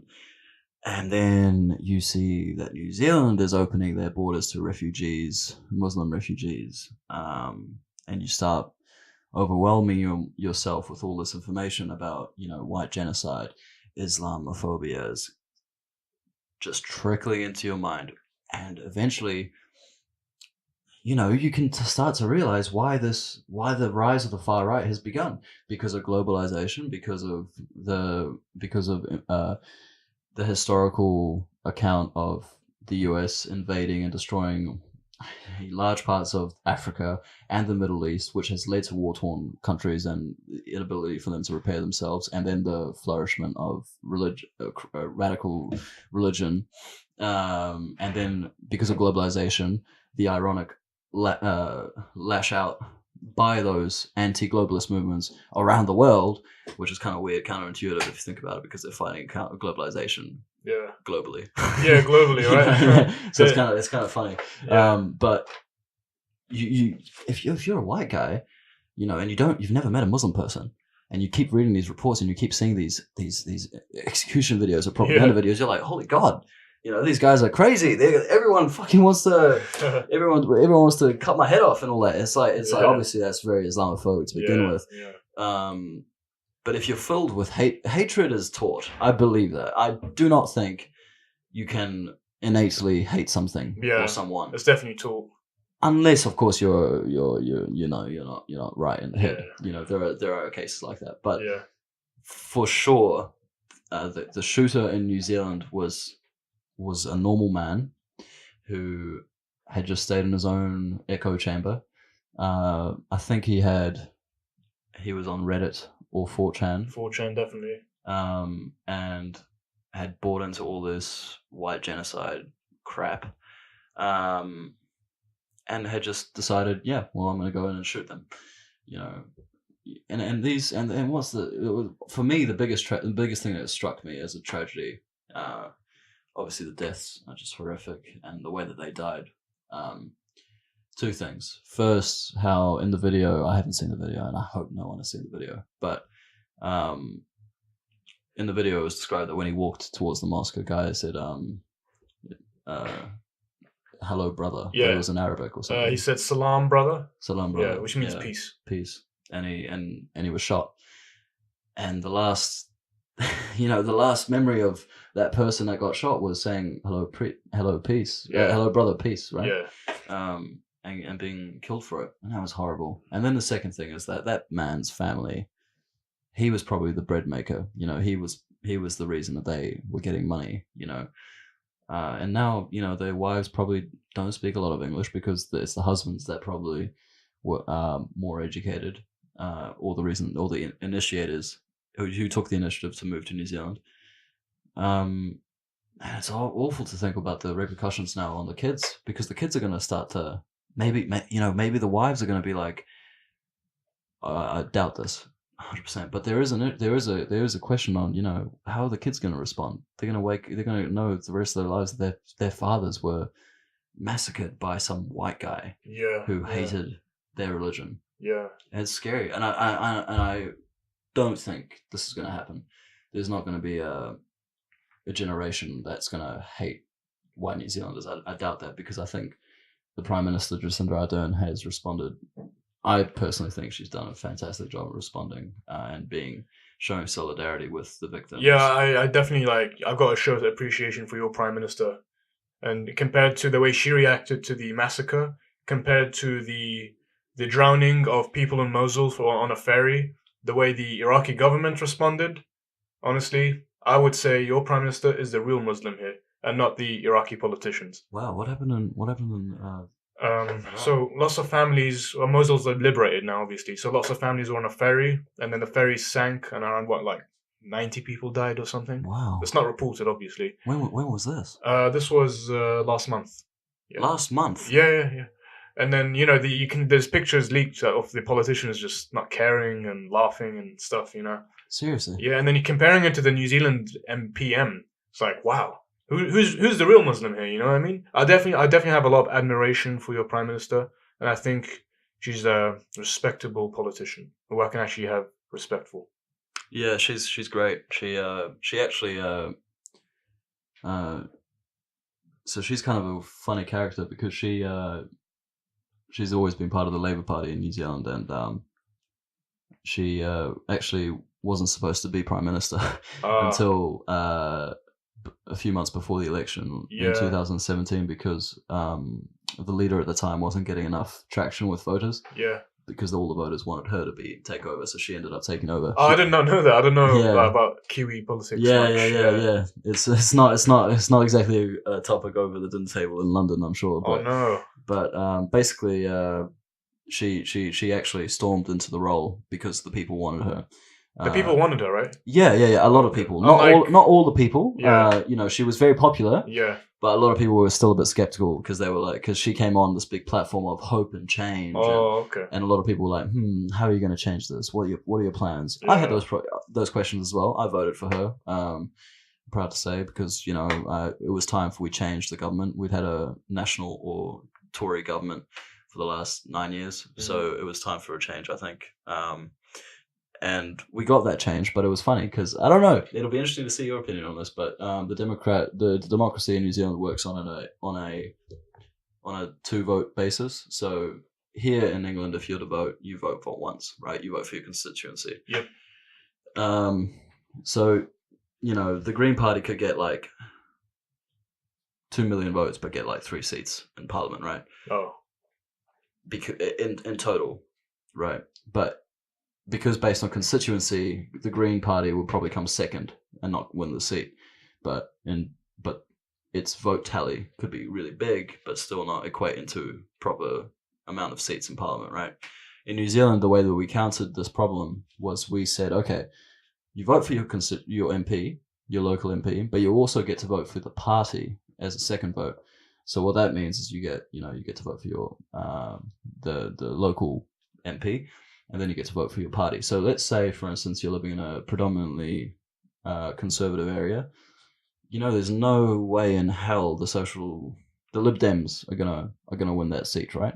So you vote. So you're like, okay, it's a wasted vote. So I'll vote for the Lib Dems, even though they're gonna lose. But I'll vote for the Lib Dem party on the party list. So when you do that, that can actually translate into more seats, because let's say Amal, who lives in another part of England, votes for the Lib Dems in the seat and the party. They lose the seat in both cases, but because of a lot of people like you guys voting for the Lib Dems on the party seat, they can actually get seats in Parliament.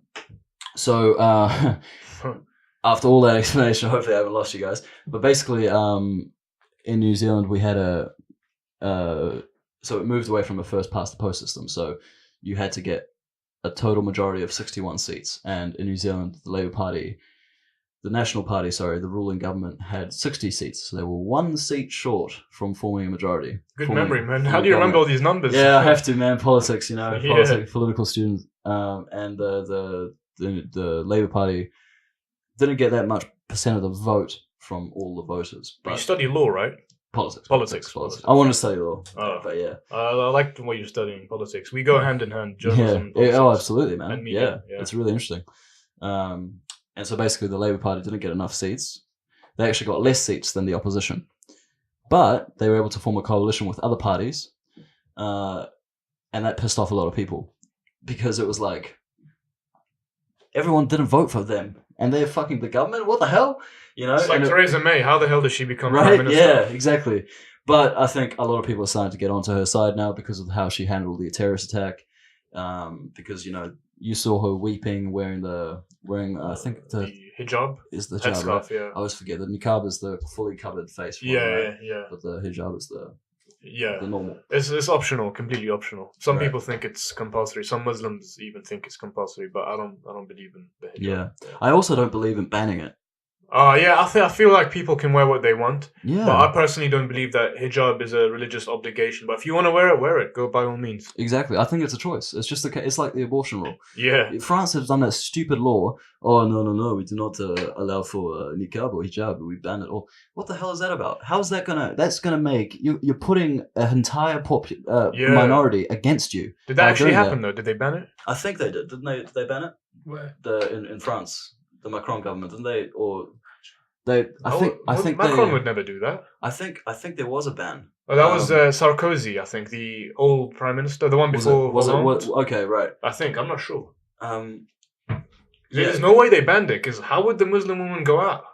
Yeah. Like, I can't imagine it. Yeah, I think maybe it was in discussion for like a policy or something. Maybe, yeah. But I remember thinking that's completely ridiculous. That's because ridiculous. It's like the Muslim ban in with Trump. Yeah. It's like, what the fuck? You can't ban 1.5 billion people. Yeah, I mean, it's like this Middle East is where all the Muslims are. That's not true. Yeah, there's Muslims in Europe, darling. There's Muslim in Europe, there's Muslim in Africa, there's Muslim in Asia, There's Muslims in America. There's Muslim in America as well, like, come on.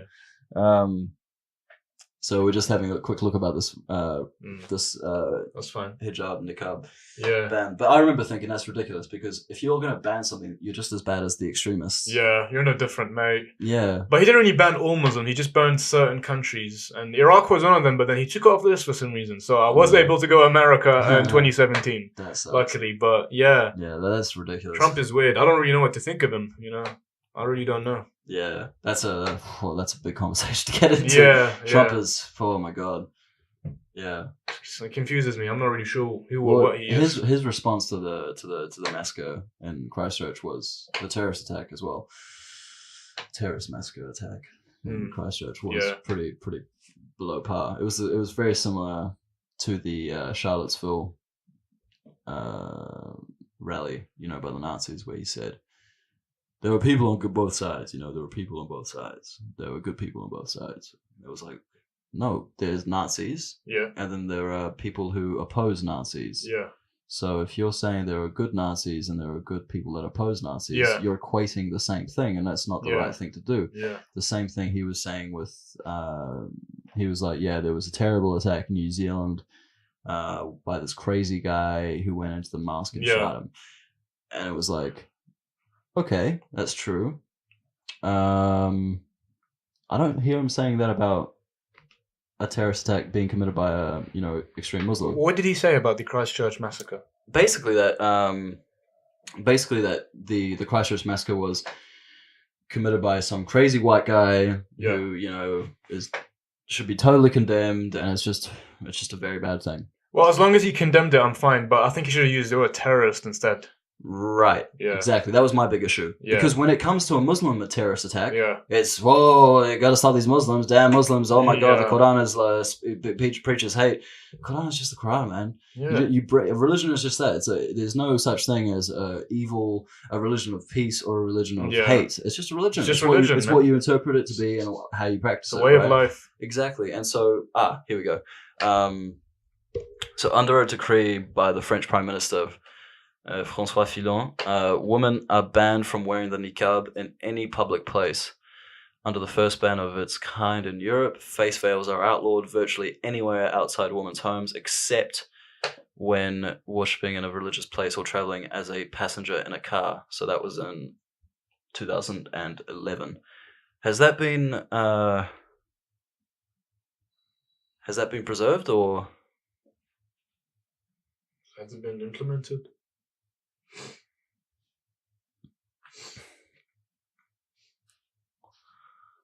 wow, that's crazy. So it has been implemented? I think so, yeah. It has been implemented, yeah, it has, yeah. I can't imagine what's going on now in France with all the... Well, it's ridiculous. I mean, the rise of the far right has been in response to, I mean, France has got its own problems. I mean, the French have areas in Paris where it's a no-go zone. Like, you can't enter if you're a police officer because it's too, like, it's like a micro-state. You have radical, this is all, people can look it up for themselves, but they're called in French zone urbaine sensitive, so like sensitive urban zones, so areas that no-go zones basically, and they're basically ghettos, where predominantly I think it's mostly Africans. and or also Northern African or mostly North Africans and Africans live and do their own thing. And so there are areas where it's like, whoa, okay, this is kind of weird. Why is this the case? And it seems to be a problem because that is an extreme case of the government not taking responsibility to assimilate these people. But it's so difficult, right? I mean, how do we fix that? How do we say to newly, to people that have just entered the country, hey, you're in our country now, welcome. So try and assimilate. How do we do that? How do we get people to buy into this? Because if they've come to a country, you assume they want to be a part of it, but it's difficult if they're not being helped. I think the government, personally, this is my opinion, I think the government should be playing an active role to fix it, to help encourage it. I mean, in New Zealand, we try to encourage them always. We have second language training in education so that people can learn the language. Yeah. They were very inclusive. That's one of the big things that we have in education, inclusivity, no bullying, very anti-bullying, although it still occurs. Yeah. I don't know. Europe, it's different. It depends on the country as well. But I don't know. Like, what's your experience as well as what your solution, your proposed solution? Well, my proposed solution is that you can help them integrate. You can have all these programs and whatnot, but if they don't want to integrate, then leave them be. But at the end of the day, not everyone's going to want to integrate. Some people just don't want to integrate. It's simple as. Not everyone wants to integrate. Some people just want to live in their own little bubbles. And that's fine. You can live in your own little bubble as long as you're not harming anyone, as long as you're not, you know what I mean. So, try to do it. And if it doesn't happen, it's fine. Don't push it. Don't pressure it. Because same can be said about religious minority communities, like Jehovah's Witnesses. They're not Muslim, but they still live in their own little bubble, don't they? They don't celebrate birthdays. They don't celebrate Christmas. It's not mainstream. So they're like, kind of like Christian hipsters, you can call them. Or you got Christian hipsters, hipsters, yeah. Christian hipsters. Yeah, or you got the Mormons as well. They're very tribalistic too. The Mormons in America, they only just keep to their own. I mean, it's no different to the Muslims who don't want to assimilate. All the Amish people. Amish people, I've seen them when I was in America. Wow. Yeah, and the Maronites, not the Maronites, I can't remember, Mennonites, that's it. Oh yeah. What are they again? They're the aren't they the ones that I think they're Dutch Amish, basically. Pennsylvania Dutch. Pennsylvania Dutch. That's right. Yeah. Amal here throwing out his encyclopedia knowledge, and he's like, no, please, Andy, stop. But I'm gonna keep hyping this guy up. He's incredible. Yeah, he is. He really is. He's a wonder, isn't he? Yeah. Just don't ask him to speak Hindi because he doesn't. He's not part. He's Tamil. Yeah. I know his history. Yeah. Yeah. He's a good man. He's a good man. Yeah. Yeah, man. I mean, it's difficult. It's difficult to think about this topic because it's so problematic. I mean, my family, when they immigrated to New Zealand, they were economic immigrants, so they went there for work, and they happily got a job. They worked. You know, they raised my dad. And then Andy was born. And then I was born. Yeah. A few years later, not too soon. Oh. But we you know, they it was a different type of assimilation because it was seeking it, and there was a purpose. You know, my grandfather had been offered a job there, and eventually he got residency, and eventually he got land of opportunity. Yeah, exactly. And we were lucky enough to take a hold of that. But we didn't forget to speak Greek, to go to Greek school, to go to, you know, Greek community events. But we also had a sense, you know, a pride in being a New Zealander, you know. And, Yeah. And it's a totally different case if you're seeking asylum or if you're moving there to start a new life, but you haven't got a job being offered to you when you arrive. You know, you've got to go out and look for it, and you've got to go through the big process of being waiting in line and then going through the thing of like, oh, you're competing for the same job as a British citizen. You're at a disadvantage already because you're not a British citizen. Yeah, exactly. So that's probably demoralizing as well, because I'm sure there are people that come into Britain that think, all right, I'm going to get a job. Tomorrow I'm going to get a job. Tomorrow I'm going to get a job. Tomorrow I'm going to get a job. After like 3 months, it's like, fuck. It's not that simple, honey. No, it's really hard. Nah. Even as a student, it's super hard to get a job. Yeah. There are some special. If you hold a student visa, you don't have to do the RMLT. Yeah. So you don't. So you can also get the same job as the citizens. Yeah. As long as you bag a job when you are holding a student visa. Ah. So you need to apply from where you came from. Yeah.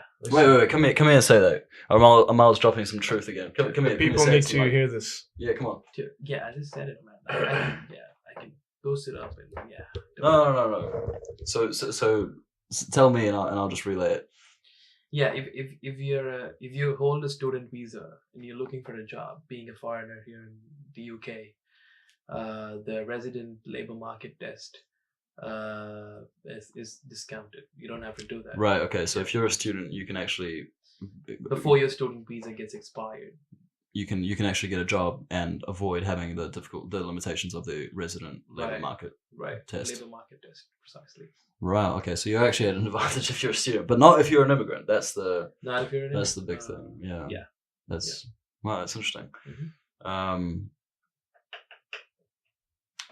Yeah. It's a real conundrum in New Zealand, for It's instance. a paradox. Exactly. Yeah. In New Zealand, you see that we're only 4 million people, so you know we'll take who we get, and that's fine. I'm totally. If it's dependent on countries, right? Some countries you think, okay, maybe start restricting how much and who you let in. Maybe you're okay to do that, but for a country like New Zealand, it's like, come on, man, 4 million people. You know, we can benefit from that.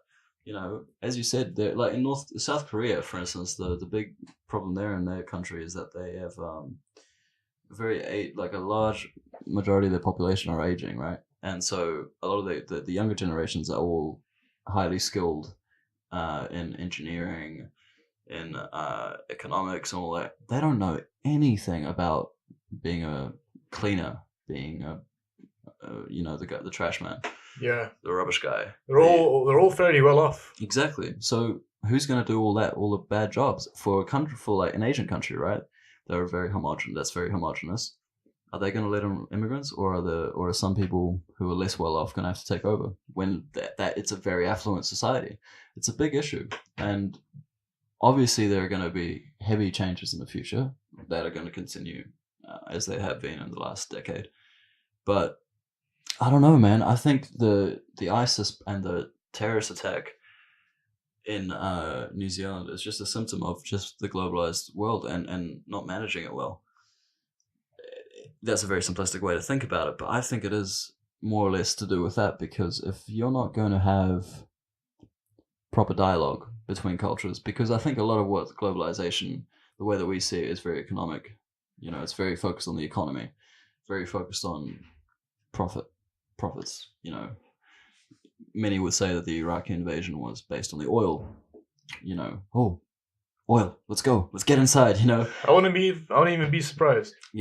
And so, but globalization really disregards the cultural differences that we have. We're all humans. Let's not get that wrong. We shouldn't be racist to each other.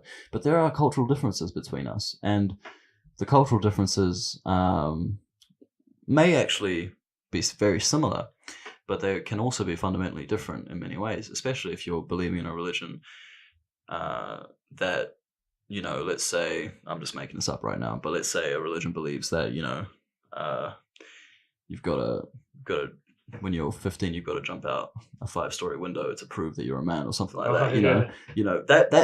That's not what something like a country like Britain should allow. No. But a country like Britain would also have also seen, molestation in Catholic schools, based on the idea that it's the church and the church knows best kind of thing. So it's like, it's a problem now because we're in a globalized world where so many different cultural identities are competing with each other and they clash, and that's where the tensions spark, and that's where we see communities like yourself stay together, and why we see people move to join ISIS, or why people join the alt-right Nazi movements. It's a real problem, and that's why it's very interesting to hear from you that you're a moderate. You consider yourself a moderate and a secular Muslim, someone that really connects with people that aren't necessarily Iraqi British citizens. Yeah. Why do you think that they don't do the same thing that you do? People that are Iraqi background, or what do you think holds them back? Is it family pressure? What do you think it is? I think Iraqi Brits, the youth, the millennial youths, they're quite homogenous in their speech. They all have the same London multicultural accent. They all speak the same lingo. I feel like they all dress the same. I feel like they're just a bit too similar to each other, and I just couldn't fit in the sense, because I dressed differently, I spoke differently. They thought the way I speak was a bit too posh for them, Right, yeah. Yeah, and they all drive except for me. I must be the only Iraqi young man living here. I feel that pain, man. Trust me, it's like, I don't know how they have the money. I have no idea. I felt left out. I'm not gonna lie. They have this whole driving culture. The young Iraqis here, I felt left out, and the way they dress is different. They all have the same haircuts. I just couldn't cope. And the girls, I don't know. I just they're just a bit. I don't know what to say about the girls. They're just, because a lot of my friends are girls, and I don't mind having female friends. I used to have a lot of female friends, not so many now, but you can't really befriend an Iraqi girl because of societal pressure, religious pressure, family pressure. Because it's not very common for boys and girls to be friends in Iraq. It's possible if they're in a group, but if it's one-on-one, it's not gonna work. I'm not saying that I do want to be friends with them, but they're just, when you talk to them, you kind of have to be a bit cautious. Yeah. And I'm the kind of person who speaks his mind, very expressive. I can't really be around people who might get offended like that. Right, yeah. That are very fundamentally focused. So Yeah. if you veer away from them fundamentally, which is easy if they are fundamentally, they hold fundamental beliefs, then you are going to piss them off and freak them out. Yeah. Yeah, and a lot of them tend to be Shia anyway, and I don't know, I'm not going to get along with Shias as much. And the Sunnis, I don't get along with Sunnis as well. I don't get along with anyone who's like sectarian or whatever. Right, yeah. So how do you really expect me to get along with a particular kind of people? I don't know, I think religion ruins a lot of things. and politics now, sectarianism especially. Iraq is a bleeding country. You know, the people have been through a lot. It's not really easy to vibe with them. Wow, that's poor. Yeah, it's very difficult to. It was a mouthful, wasn't it? No. What Yeah. you said was very very spot on. I think that tells a lot about what it's like to be in your own echo chamber. Really, Yeah, that's the thing. it's yeah. easy. I mean, I know how it feels.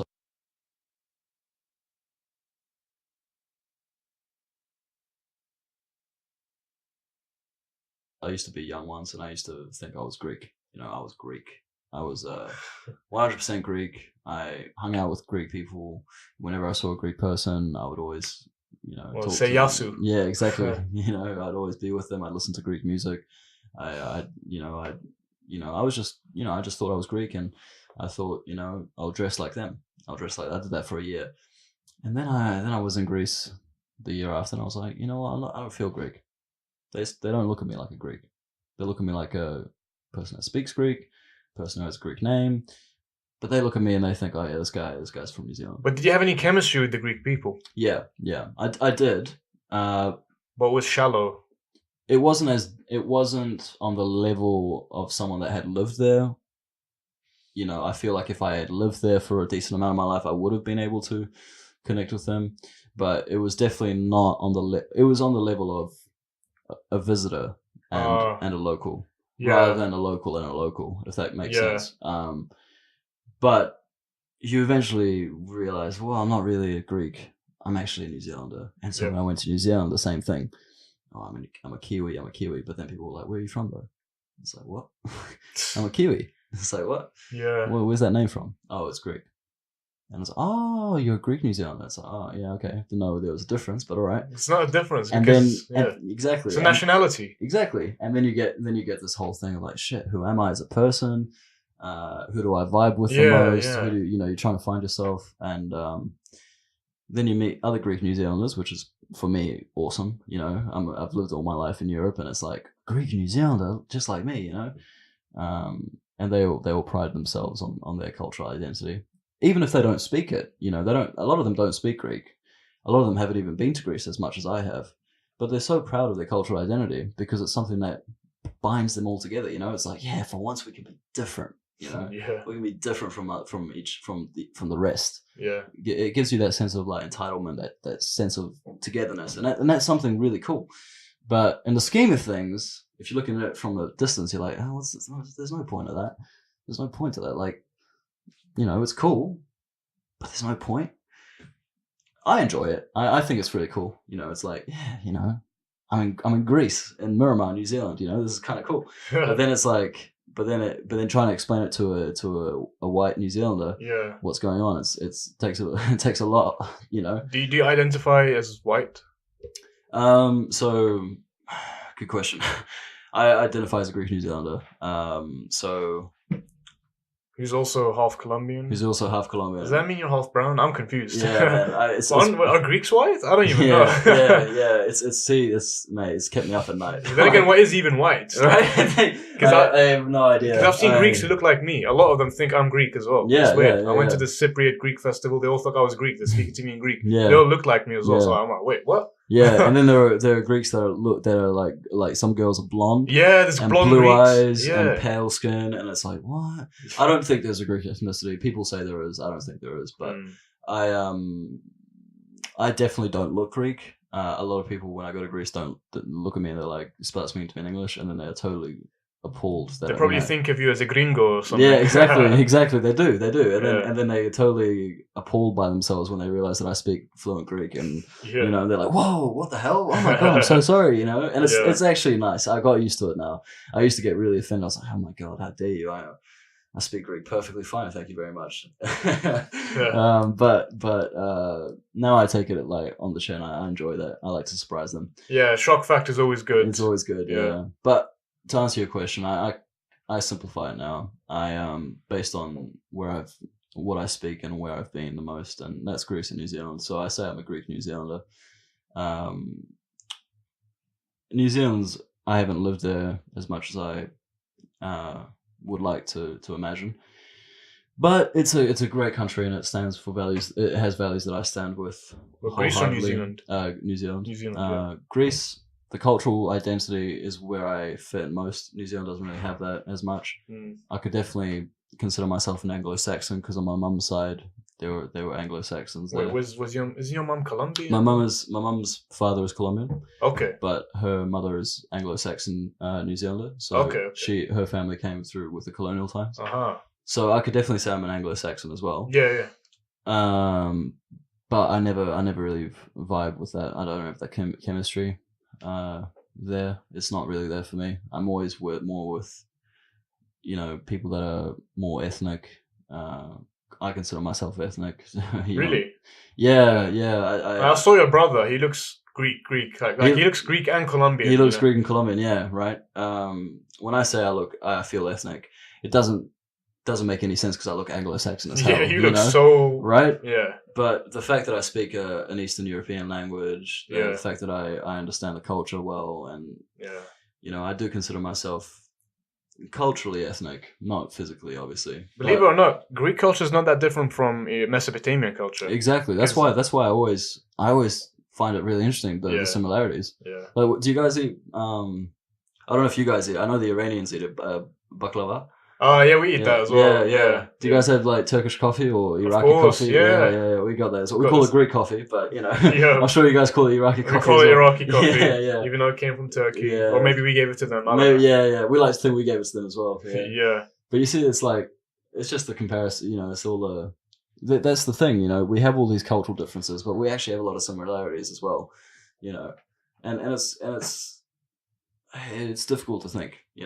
Where it takes us now, this global, interconnected world kind of thing. Because now that New Zealand has had this terrible attack, it's joined the world in a horrible way.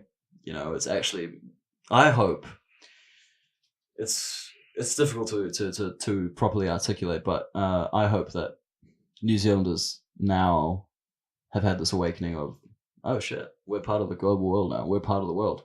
All eyes on you. Exactly. Yeah. And it's a horrible way to get them to understand that.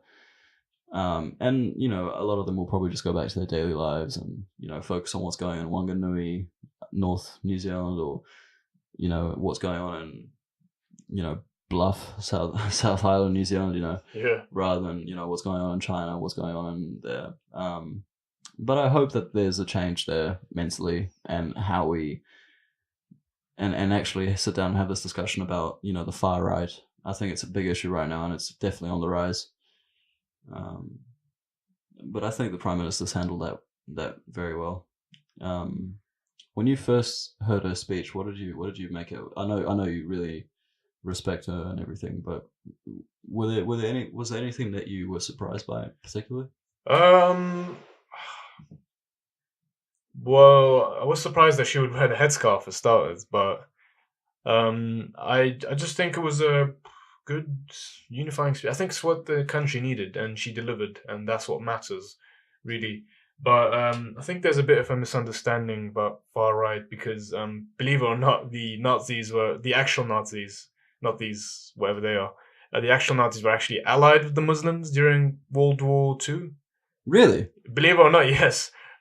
Actually, Hitler really held Islam in high regard. You should read some of the quotations he shared with his officers, and it's like witness accounts about him saying, if Islam was the Nazis' religion, then we would have taken over the world, because of it's basically the same ISIS mentality. The whole warrior heaven thing, which the old Germanics, the Nords, believed in. Vikings and whatnot, Valhalla, like I said earlier.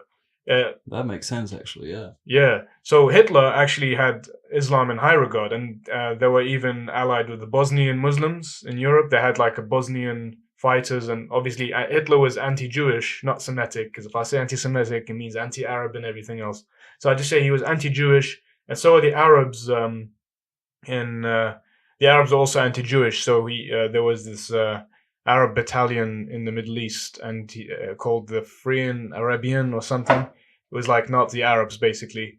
And also Hitler was in good relationship with the Grand Mufti of Jerusalem, which used to be Palestine. Wow. Yeah. Believe it or not, Hitler and the Nazis were good friends with the Muslims.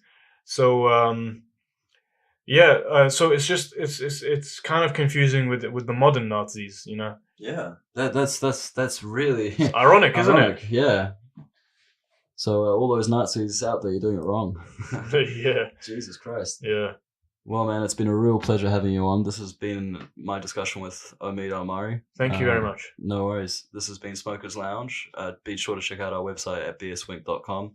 We hope you enjoyed our content, and hopefully next time Aleksander and Aleksander will be back. Thank you so much, Omeed. It's been a pleasure. Oh, couldn't see through that. Nice, yeah. Okay, great. Oh, Yeah. Oh,